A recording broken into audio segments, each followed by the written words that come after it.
我哋公司咧唔係我本人啊，係執過一隻貂鼠。係貂鼠係貂鼠係屌咁長嘅，好扁嘅。係睇獸醫嘅時候，獸醫就話啊，原來佢啲年紀大，係。我哋唔識睇噶嘛。咁我又問啦，我話：咦，呢隻狗係幾多歲啊？因為我預咗係隻老狗嚟。係跟住佢話唔係，呢隻狗1歲。嚇係咁因咩事即係可以要退役呢依家咁啊要退役咧？跟住佢話：唔係，因為佢考試肥好咗。係啊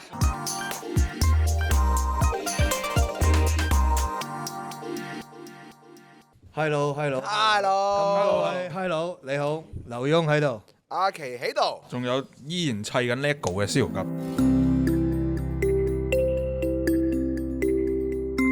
之前咧，我睇咗單新聞啦，睇完之後咧，我係有少少唔係好安樂嘅，就係咧法國咧有一個係咪水族館啊咁嘅嘢啦，啊咁嘅嘢啦，咁樣。魚咁有2條鯨魚就殺人被報紙啊好似即係被圈養咗擺咗喺度。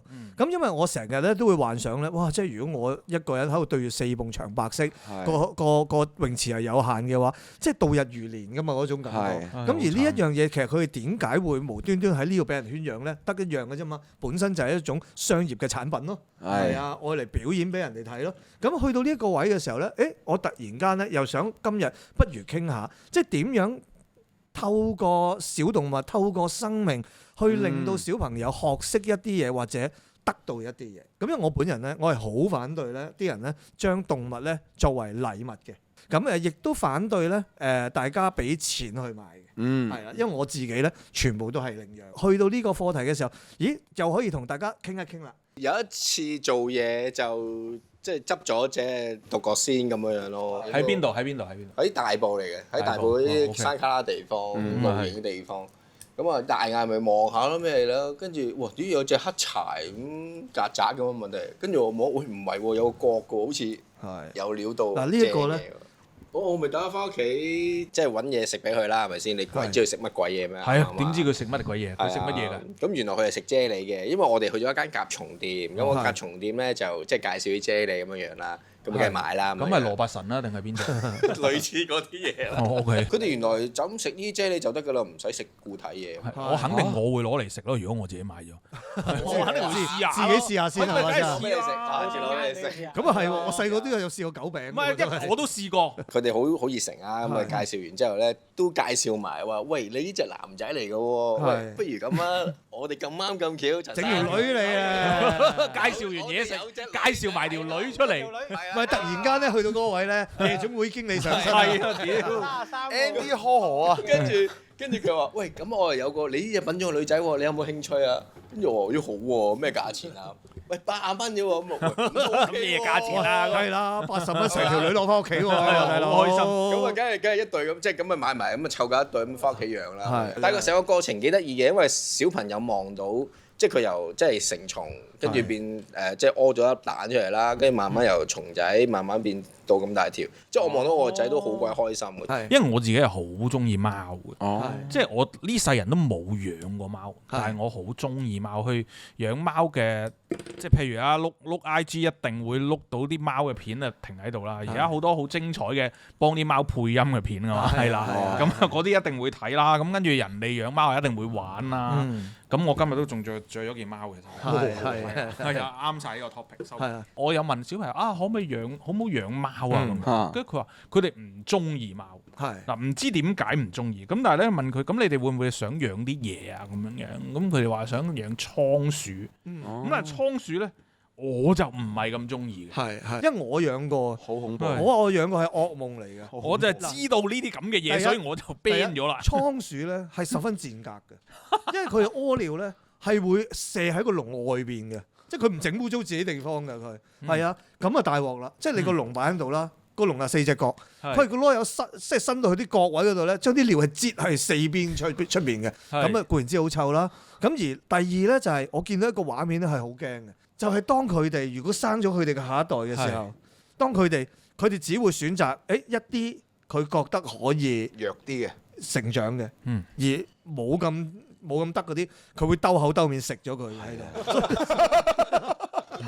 倉鼠你如果養一隻，咁又好似好冇嘢，但係你養超過一隻，佢就會生一竇，生好多嘅。係，即係我跟住就會發生你頭先講嗰啲嘢啦。同埋其實咧，因為動物咧好奇怪，佢唔係同類咧就 friend 到嘅，即係佢有機會兩隻係一世都唔啱嘅喎。同人一樣。係啊，係直至到有一日，你會發覺喺籠裏邊有一隻俾另外一隻打死咗。咁所以咧，我咧就即係諗住，哎呀，唔好倉鼠都唔好啦。咁但係既然未有一個共識。咁就唔養住，去到佢哋去到一個年紀，佢哋出聲，佢哋覺得想試下負呢個責任，咁咪到期時咪先至再諗。我成日會喺深圳咧嗰啲商場咧會見到室內有隻即係好矮嘅馬咧喺度兜圈咧，粗口餅嗰啲。即係我淨望到嗰隻馬咧，我感覺到佢嗰種絕望啊！即係佢係見唔到陽光嘅。即係佢全日就喺個冷氣房裏邊咧，喺度兜圈，喺度兜圈咁樣。你會見到佢係毫無氣息。咁而有一次咧，其實我小朋友咧，我都好想騎咁樣，我就同佢講，我話我唔贊成。我反而就喺嗰一刻，我就同佢講出我嘅感受咯。係啊，即係我話我其實你當我感情用事都好啦，我就覺得咧隻馬咧就唔係好開心。係啊，同埋我唔覺得即係我哋嘅開心咧，要透過一隻動物佢嘅痛苦或者佢嘅唔開心而達到我哋開心嘅目的咁樣。即係咁我就覺得咧，如果你玩就等於係唔尊重隻動物。嗱，可能其他爹哋媽咪都會覺得唔係嘅，係啊。咁但係我自己就會覺得要學識尊重嗰隻動物。咁所以我就冇俾小朋友玩咯呢啲。咁深圳咧我都去過一個地方，咁佢黐住歡樂谷嘅。係。咁黐住歡樂谷咧，佢就唔係商場啦，就講到明係小動物園咁樣樣。係。咁咧一入到去咧就即係嗰啲動物咧都叫做有啲空間嘅，即係啲草泥馬啦，頭先係走嚟走去，走嚟走去，咁你有個兜咧，你一攞到紅蘿蔔，佢就走埋嚟食，即係咁樣嘅，半室外半自然環境咁樣嘅，咁就覺得好似好啲啊，好似舒服啲啊，即係喺一個嗰個動物接近佢原生嘅一個環境嘅狀態咁樣，咁我就覺得咁樣去接觸下小動物會好啲咯。你哋應該未去過荔園啦，係嘛？去過，你去過荔園未啊？有冇見過嗰隻象啊？有細個嗰陣時咧，我就唔覺得嗰隻象咧好慘，係因為咧佢嗰個位係點樣咧？前面咧就有條河咁樣，有條細河啦咁樣。佢咧就成日咧會吸啲水咧噴向啲觀眾。係啊，咁你又一樣啦，買蕉啦。咁然後佢又攞完你條蕉之後咧，跟住然後佢又再問你攞啊咁樣。咁我細個嗰陣時候覺得好得意好玩啊，即係覺得佢係幾好玩，同你互動咁樣啊嘛。咁但係我大個咗我諗，再望翻啲相，即係有啲 reference 啦咁樣睇翻。哇！一隻你睇到佢唔開心啊！一隻咁大嘅動物喎，佢係大到成層樓咁高嘅喎，係啊！即係佢唔係一隻牛咁細，即係成層樓嚟喎。即係你諗下，成層樓揾咗喺個公園裏邊喎，即係佢喐嘅地方，嗰層樓喐嘅地方就係佢瞓覺嗰個窿，同埋出嚟所謂攞嘢食土，你攞嘢食嗰笪地方嘅啫喎。係啊，即係佢冇任何地方嘅咯。即係如果你想諗下，如果你係俾人哋咁樣被圈養嘅話，其實你會點咧？係咪先？成日都講咧，原來呢啲動物咧，去到即係象啊、殺人鯨啊呢啲咧，其實佢哋已經係有情緒㗎啦。係，即係佢哋已經係同人一樣，會發圍㗎，會發脾氣啊，會有自己嘅諗法啦咁樣。咁反而可能去到一啲呢啲位咧，我又會同啲小朋友講嘅時候咧，我又唔會用一個怎愛惜動物嗰個感覺同佢講嘅，反而我就係同佢講真正嗰個感受。如果你係佢，你會覺得點樣咁樣？我係好唔贊成咧。去睇馬戲班嘅，因為我細個嗰陣時咧，我喺香港係睇過一次馬戲班嘅。咁當然我細個嗰陣時覺得好精彩啦咁樣。咁但係到你一路大個嘅時候咧，你會睇到好多新聞啊，你點樣虐待佢啊，你點樣去 train 佢啊，訓練點樣令到隻熊曉踩單車嘅咧？係啦，即係你諗下，你可以去到做呢啲嘢嘅話，其實你諗下嗰個佢唔係真係一個小朋友嚟㗎嘛，佢嘅學習係一定係經過大量嘅打啊、虐待啊咁樣。咁呢啲咧反而我就會好克制地咧同小朋友講咧，我話我係完全對呢一樣嘢咧係 ignore 嘅，係即係唔可以同佢做交易嘅。我淨係諗我遇到佢哋係緣分，我能夠照顧佢哋就照顧咯。喺呢個移民潮底下，有啲香港人就選擇棄養自己嘅寵物。我係阿邦，我係歸義工。早排咧，我即係喺商台做節目啦，咁我哋訪問咗一個咧救龜嘅人。哦，係啊，有一個哥哥仔咧，真係好心，好有愛啊佢，好有愛啊真係。其實佢大概喺6-7年前開始咧，就開始救龜㗎啦。喺邊度救龜？點嗱，原來咧香港咧原來香港人咧係原來你一唔養龜就抌落去啲魚池㗎。係啊，哦，係啊，係啊，即係係應該咁樣講咧。香港人咧其實係唔係好識得去照顧一隻龜嘅？係同埋佢哋唔知啲龜原來咁臭，係啊，可以咁臭。同埋咧，成日以為咧，我俾一個好細嘅盤佢啦，係咁然後擺佢落去啦，咁咪一路有啲水有個石咁啊咩啦，咁然後就得閒就抌2粒糧俾佢啦。我諗佢要喐㗎嘛。咁原來好多龜咧，因為喐得少咧，個鈣質咧就流失得好犀利，個殼咧就唔夠硬啦咁樣。咁亦都會有一啲咧，就因為佢哋唔知道，喂，其實佢哋怕凍㗎喎，即係其實佢係冷血動物嚟㗎。係啊，其實佢哋都要曬燈啊，佢哋都要暖啊咁樣。咁而同一時間有一啲其實佢哋係要乾爽嘅，而同埋好多時咧，你一醫咧，其實都係一個驚人嘅天文數字嚟，係，即係唔係講緊1-2千蚊嘅事咯，係可能係1-2萬蚊嘅事咯，係啊。咁而呢一個我一度睇嘅時候，原來香港地佢同我話俾我聽就係原來咧即係又係有時段咯，突然間哥斯拉一上嘅時候咧。啲龜又特別好賣嘅，真係㗎。係啊，即係啲人會買一隻龜仔翻去扮哥斯拉咁樣，咁而亦都會有一啲人就係養2-3個月，養3-4個月之後，跟住咪就係可能係擺翻落去啲魚池嗰度咯。佢仲覺得放生咗添啊！我唔係話所有人我都好支持佢領養。如果你冇養小動物嘅經驗咧，一隻動物咧其實分分鐘咧係同你10年嘅，佢會老嘅喎。佢老得比你快嘅喎，即係佢會係可能係到最後嗰1-2年行唔到啊，有病啦，你要照顧佢啊。咁我覺得之前咧試過有一隻狗咧，我喺街度執翻嚟嘅，咁就係咩咧？就喺九龍城啊。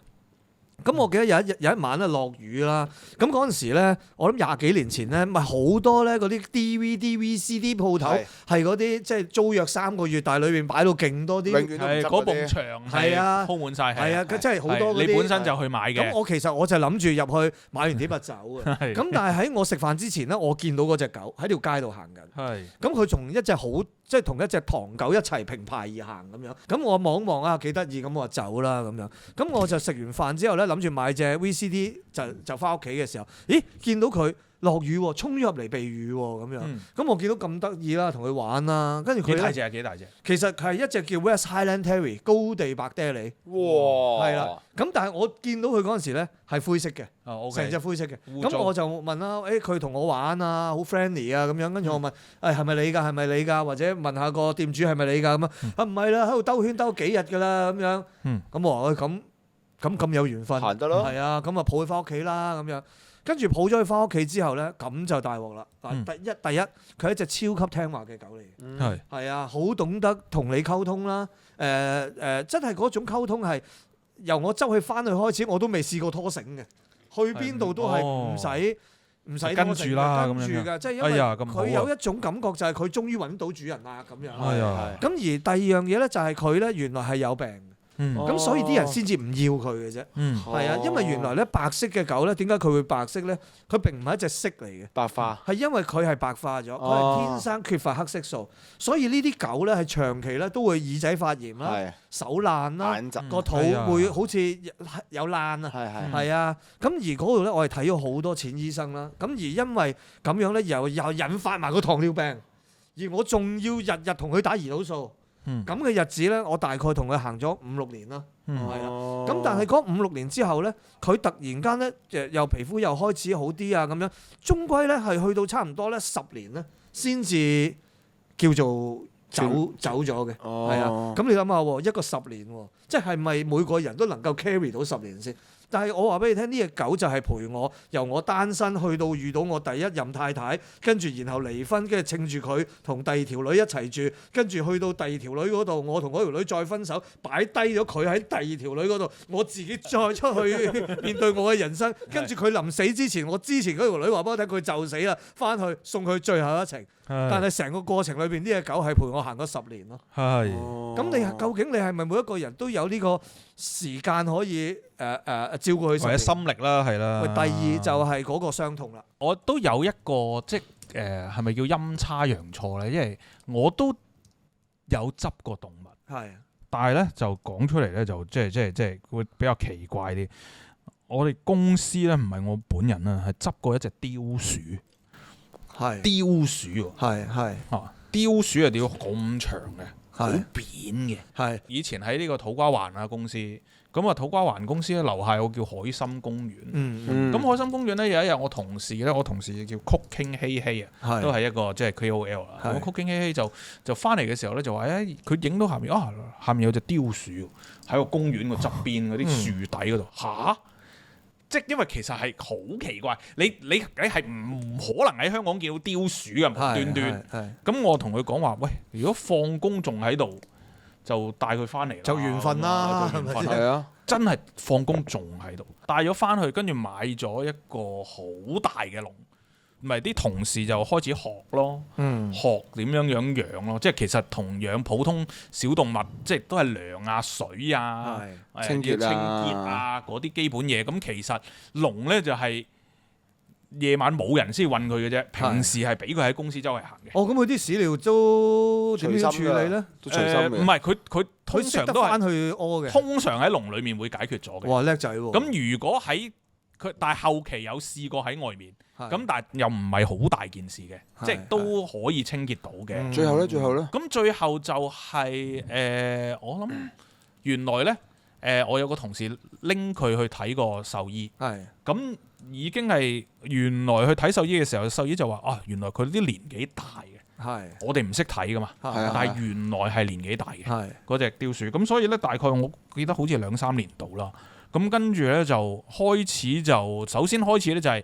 後腳行唔到，但係佢可以出嚟慢慢爬嘅，即係拖住後面身體喐得，但係就會出嚟慢慢爬下，跟住到後尾就唔喐得，跟住就慢慢就老去啦，係啦，就冇咗啦咁樣。咁跟住仲因為啲同事對佢都有感情啦，跟住所以而家香港咧就有一啲即係喺啲工廠區咧有啲火化嘅，有啲火即係做呢啲動物火化善終啊，一動物火化嘅東西啦。咁啊，即係有埋個少少儀式啊，跟住你同佢即係鋪得靚咁樣，咁啊影張相，咁跟住記得佢，咁跟住就係啦火化咁。我自己都近年啦嚇，我都領養咗隻狗，係啊，新嘅。但係好奇怪嘅，成個過程好奇怪。咁大概咧喺8年前咧，咁我睇警訊啦。咁佢有個節目咧就係講警犬。咁我就睇完嗰個節目之後咧，咁佢就講佢話嗱，因為我哋呢啲狗咧大概咧即係狗嘅歲數大概10年到啦咁樣。咁但係咧佢哋嘅執勤咧就唔使去到8-9歲，唔使做即係死嘅，淨係當打嘅時候。咁佢應該咧最當打咧就大概去到5歲度，就退休㗎啦。咁退咗休咧就會揾家庭去照顧佢嘅。咁嗰陣時我就喺度諗啦，因為我自己都養狗養咗咁耐啦，咁樣。咁我覺得如果呢啲狗曾經為個社會服務嘅話，如果有個安樂窩，又有好訓練啦，又應該乖㗎啦。即係我就覺得我都為個社會做咗啲嘢啦。都係啱。第一啦，同埋亦都要俾啲小朋友知道，原來呢隻狗佢都有佢嘅人，即係佢狗嘅一生喺度嘅。係啊，佢都有佢嘅工作。到咗晚年嘅時候，我哋要點樣照顧佢，其實就等於回饋翻緊個社會啦。咁樣即係突然間咧，喺大概1年前啦，咁有一個電話打俾我，收到個通知啦。嗰個感覺咧就有少少咧似詐騙電話嘅。我哋呢度咧係警察警犬訓練學院。因為我第一下意識我係忘記咗呢件事先，即係我唔係好記得忘記咗，因為已經係8年前㗎啦。我填嗰個表嗰陣時係啊，因為嗰陣時就係我仔啱啱出世，我喺度諗喺嗰個時候領養，即係我係諗住嗰個時候。但係呢件事已經係8年啦，我都已經係忘記咗成件事㗎咁樣。咁佢就話阿劉生，依家咧我哋有一隻，咁就排到你啦咁樣。咁你O 唔 OK 咧咁樣？咁我又問啦，我話呢隻狗係幾多歲啊？因為我預咗係隻老狗嚟。跟住佢話唔係，呢隻狗1歲嘅。嗱，大家都有個反應嚇，1歲咁筍，1歲咁樣，咁我就再問多佢話，咁因咩事即係可以依家要退役咧？跟住佢話唔係，因為佢考試 fail 咗。我自己細個都係考試會 fail 嘅人，我都係地底泥嚟嘅啫嘛，我都係嚿垃圾嚟嘅啫嘛，即係心諗咦係啦。其他人唔要你唔緊要，我要你。係啊，我哋首先就去咗一個近羅湖嘅一個地方嘅，咁佢就俾出世紙。嗱，佢開始嘅時候咧，就會俾一間房咧，我哋見面嘅，獨處係啦，就獨處下睇下你個感覺如何先咁樣。咁嚟到冇啦，嘻嘻哈哈咁佢啊，因為佢咧，佢其中一樣嘅 fail 咧，就係佢不能夠單獨做任務，佢成日都要黐住你嘅。OK，係啦，黐身嘅，係啊，即係你叫佢嗰邊揾嗰條友問下佢，跟住叫佢坐喺佢隔離咧，佢全部做。即係佢揾阿敏情咁樣。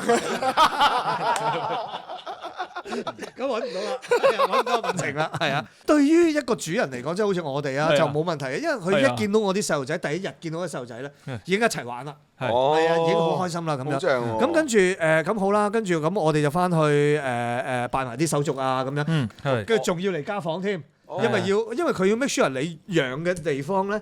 係可以 available 佢真係住得嘅，係啊，即係如果你由朝翻工翻到晚，你屋企都冇人嘅，係咪先？我梗唔俾隻狗你啦，係咪先？咁佢話你有老人家有小朋友，又有姐姐，咁你哋屋企又夠晒地方咁樣，咁好快我哋就已經帶咗佢翻屋企啦。啱數。係啦，咁我最記得咧帶佢翻屋企嘅第一日咧，因為佢係冇見過咩叫貓砂嘅。即係喺佢一生裏邊咧，佢淨係見過狗糧嘅，所有嘅嘢都係一粒粒嘅啫。咁大單。咁佢一去到我廚房見到個貓廁所咧，佢第一個反應就係心諗：哇，咁大兜糧嘅，正喎！個頭一嘢就衝咗落去，係咁食，係咁食，係咁食，淨係要掹翻佢出嚟啊！咁樣又真係喎，即係我哋養咗呢隻狗狗之後咧，咁又 feel 到小朋友啦對佢嗰種關心啊，係啊，因為咧其實咧我最想教小朋友嘅就係你唔好淨係玩佢。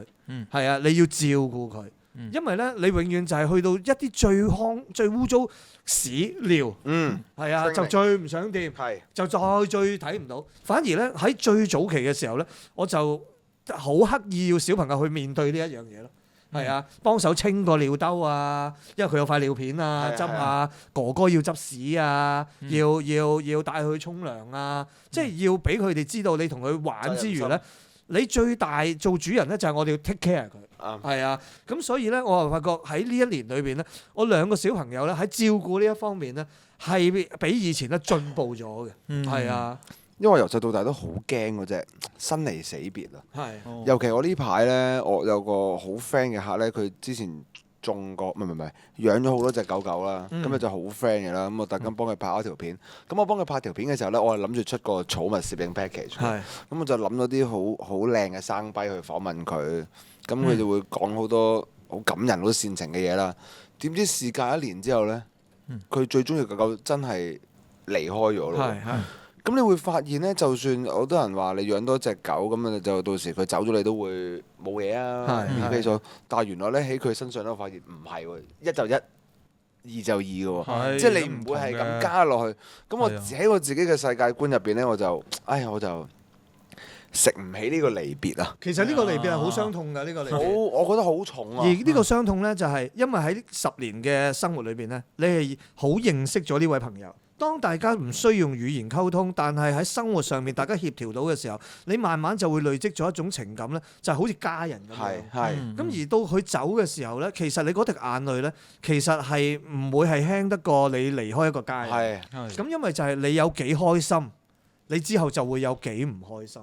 咁但我覺得喺人生裏邊，你係需要經歷呢啲課題嘅，係啊，最好生命教育，最好你越早去經歷嘅時候，你越清楚自己究竟你能唔能夠抵禦呢一樣嘢咧？所以我打算咧輕啲入手，就係試下蟲蟲先，試下啲蟲蟲。其實係啊，啱啊，蟲蟲好好啊，因為3個月你個 cycle 又快，冇悲傷，但係又會生，又會生，又會死。係啦，即係會快啲，跟住你適應咗，跟住可以試下再即係深入啲嘅東西咯。我自己曾經遇過一次經歷咧，就係我去到一笪地方，我做嘢之後食完嗰餐飯咧，我係勁唔安樂嘅。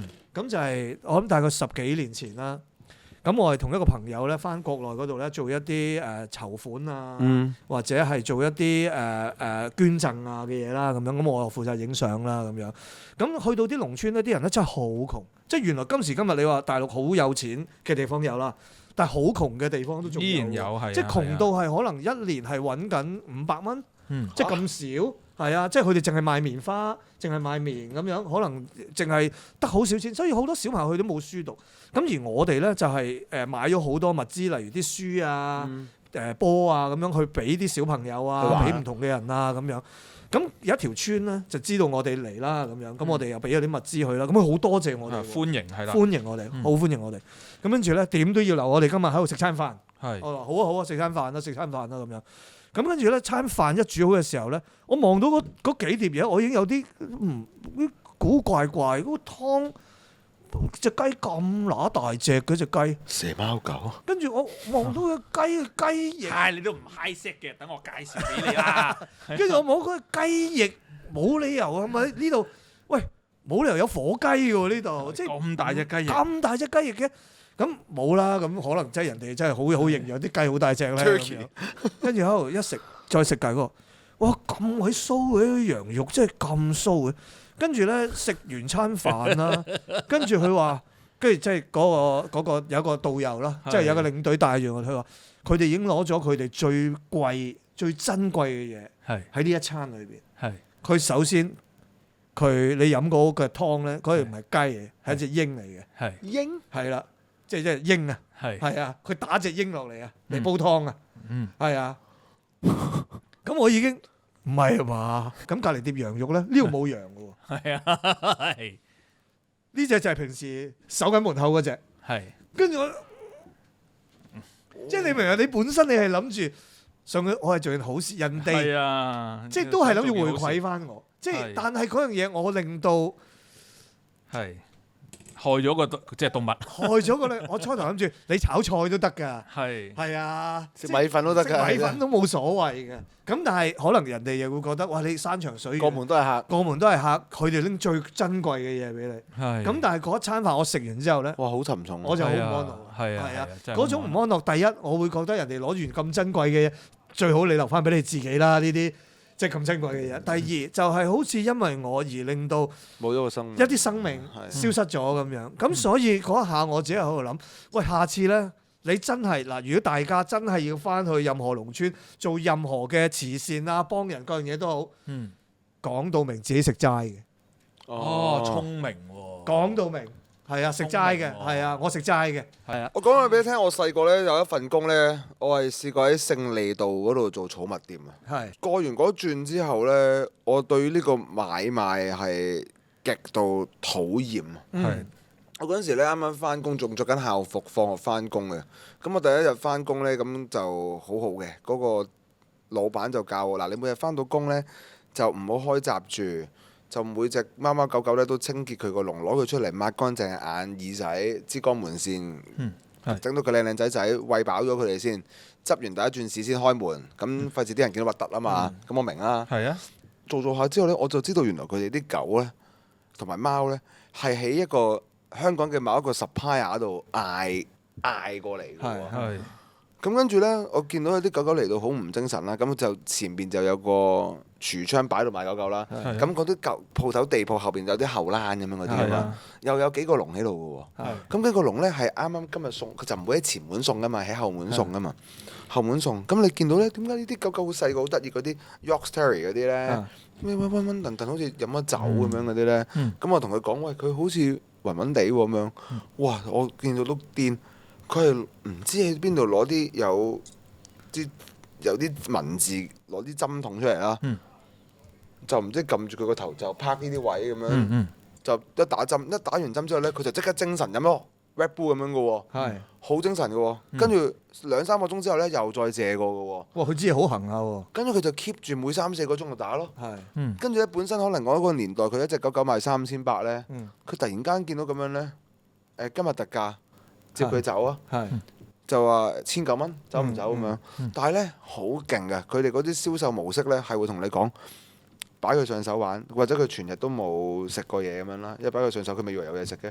哇！佢好黐你喎，好中意你喎，你唔帶佢走啊？你唔係唔帶佢走啊嘛？哎呀，你同佢好有緣分啊！你睇佢黐你黐到中意真係你，跟住 boost 落去，跟住咧原來嗰啲狗狗已經中咗9瘟啊！係好多嘅。佢只不過原來嗰真係唔知係腎上腺定咩咧吊住佢嘅咋。跟住可能佢翻到去2日後就收皮㗎啦。就借㗎啦。係啊。但係最變態咧，嗰個商品嘅模式對佢哋嚟講咧係，佢嗰隻狗狗擺低咗喺度，有啲喺後欄咪話係咁打針嘅，打嚟打去打唔到之後咧，佢哋會儲底10幾針插落佢心口度，跟住就擺去橙色嘅垃圾桶咯。哇！跟住你係會變態到我翻咗頭3-4日工咧，咁你啲狗狗你真係中意寵物你先會做嘅啫嘛。係，本來就係中意寵物。我最後好快冇做係因為我會因為俾人賣走啲狗，我唔開心。係。經歷咗幾次佢賣走咗，好似賣走咗我個 friend，因為我係會無聊到自己幫佢改名㗎。跟住我就覺得哇，呢啲離別嘅嘢太沉重啦。咁我自此之後，我都係咯，玩人哋嗰啲寵物算啦，自己都係唔好埋手。係啦，即係好似我哋今日嘅題咁樣講啦，即係唔好透過用小動物嚟得到快樂啦，更加唔好喺啲咩情人節啊、影相嘅時候唔係，因為呢啲咧其實好多義工成日都講嘅，一去到聖誕節啊、情人節啊，真係會有啲咧係低能同白痴嘅人咧。係會送啲貓貓狗狗咧，俾人哋做一個，即係估唔到而家都仲有啲係都仲有啲咁冇文化嘅舉動。咁所以咧，每一年咧，即係因為嚟緊都好多大時大節啦，咁樣咁亦都會變成咗高峰期嘅。咁所以咧呢一集咧，我哋講完之後咧，希望大家都三思啦。好啊，今集講到咁多先，咁啊下集再講過，拜拜。拜拜。